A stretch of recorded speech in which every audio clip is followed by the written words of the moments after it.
Hello there, Annie here from Mountain Crest Gardens, and I'm joined today by Debra Lee Baldwin, succulent expert, author of 3 succulent books. So I'm very honored to get to be with you today, and we're talking about Haworthia. Yes, one of my favorite succulents. Is it? They are. I have had good luck growing Haworthias since before I was even interested in succulents. They've been like companion plants in my windowsills for wherever I've lived, and you know, smaller dorm rooms and apartments and small houses without any kind of a garden. They've always been with me. I've always had my Haworthias.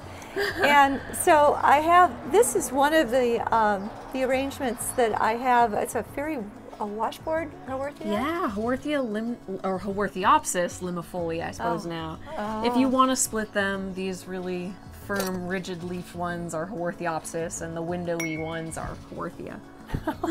So I'm really glad you're here, Annie, because this is I'm a little overwhelmed by you know, the similarities in Haworthias and little different variations, so I want to learn from you on that. Well, I completely agree. The variety out there of Haworthia can be overwhelming because they hybridize and cross, but Haworthia care is so simple, like you were saying. Ideal for beginners. Absolutely. You can grow them indoors. Haworthia houseplants, so they're the perfect houseplants. They're simple.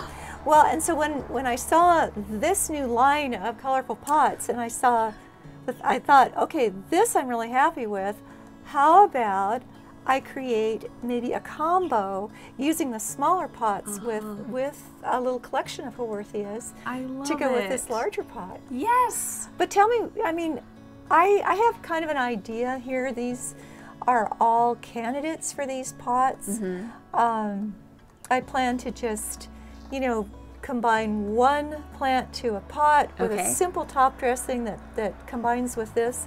But tell me what we're looking at here. I know we've got this one. Yeah, so this is the same as what you have over there. Same as that one. And it's a cultivar of limifolia. Okay. So Wandera Miami has the ridges on it are white. What'd you say, Wandera Miami? Wandera Miami, yeah. I'm not sure where that name came from, but the ridges are white on it, whereas the type species, it's just a green fairy washboard. Yeah, wonderful texture.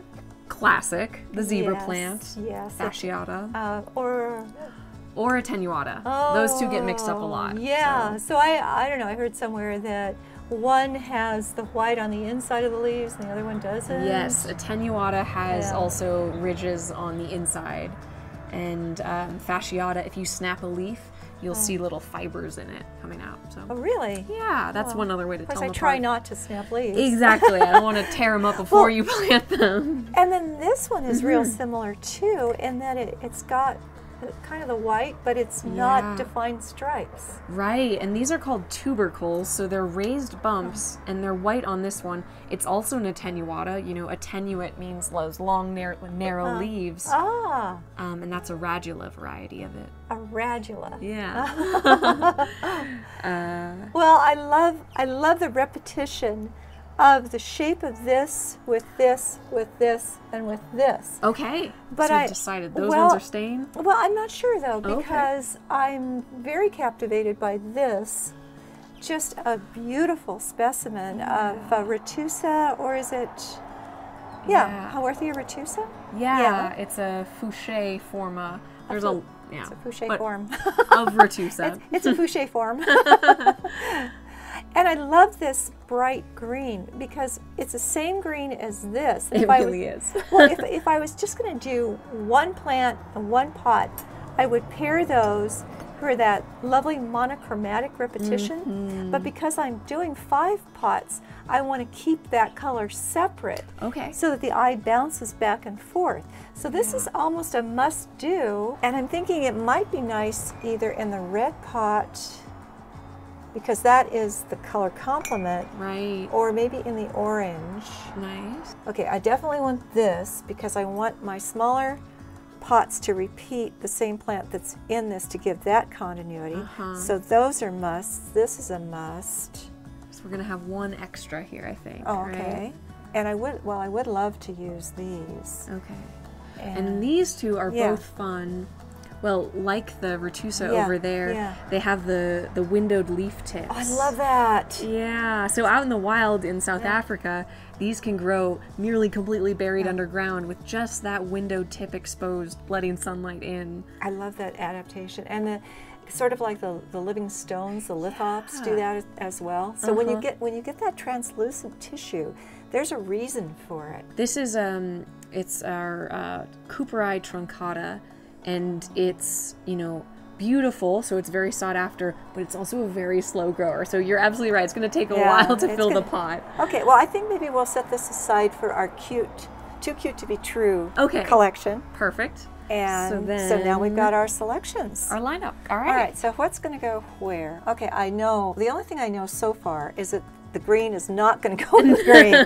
So we have a knot there. Okay. You know, one thing, though, that I really love, when you're trying to repeat a color that succulents don't come in, you know, like, okay, this repetition is obvious, green on green. It's a lovely, simple, very pleasing look. But, and you could even go, you know, maybe with more of the warmer tones. If we were planting something besides Haworthias, we could actually repeat those colors to some extent in the succulents. But this is a color never found in nature. Yeah, quite a navy. So when you have a deep royal blue or a navy, what you want to pair it with is lime green. It does look good. Yeah. And there's something about that pairing of the lime green with the dark blue that really works. And so instead of going with the design principle of repetition, you're going with contrast. All right. And you could also go, of course, with orange. But I love the dark blue with the lime, so I'm going to go with that. Okay. And now, really, I don't think the rest much matter. Yeah. I think it's more in how they're arranged relative to this pot. So you might alternate the windowed leaves with the attenuate leaves. Yes. But other than that, I think we're good to go. So, yeah, and you know, Haworthia, do you have a thought on that? No, I completely agree. But these ones are showing a little bit, you know, Haworthia, often green, but if they're very stressed by direct sun and heat and drought, they can start to turn these lovely reds. So just at the tips, we're seeing that there. But, you know, if these are going to be kept indoors in the house, then that'll disappear. Well, this will probably be a centerpiece arrangement for the summer on a patio table that's in shade, you know, because we don't sit out in the sun. Right. And it may even go as a casual centerpiece for to go with the rest of my talavera. I collect talavera from Mexico. Okay. And I love these glazes because they really work with that. Of course, you don't have to pair it with talavera. But I'm thinking, yeah, they're not going to be in the sun. All right. Well, then let's just put them together and get planting.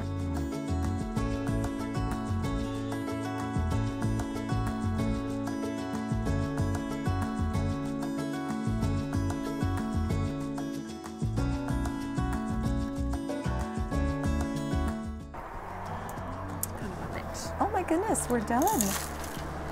Look at those cuties. Let's have us a look at our cute ones here. All right. Oh, I love them. I think I could add a little bit more top dressing to that one. Love that. Annie, great job. Beautiful. Thank you for the plants and for the instruction and the time. Of course, thank you. And I can't wait to see the rest of your talavera. Yeah, okay, let's set it up. Let's see how pretty we can make it look. Yeah. Okay. And thank you so much for joining the two of us today. You can find much more Debra over on her YouTube channel, where we did actually a pot plant pairing with white pots to kind of contrast with all this color. And I also have a combining succulents with talavera video on my channel. Yes. So lots to check out there, and please go ahead and subscribe to both of us if you want to see more juicy succulent content. Thanks.